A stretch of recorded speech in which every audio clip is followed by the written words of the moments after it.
కూడా పుష్పగుచ్చములు ఇచ్చి సత్కరించవలసిందిగా కోరుతున్నాను. గౌరవ ముఖ్యమంత్రి వర్యుల వారిని అలాగే ప్రజాప్రతినిధులందరినీ కోరుతున్నాను.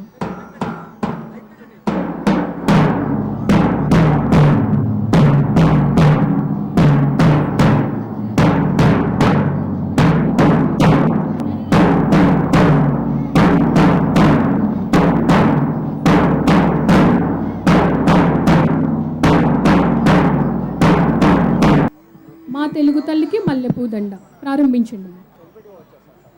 మొన్న తల్లికి మంగళారతులు, మా తెలుగు తల్లికి మల్లెపూదండ,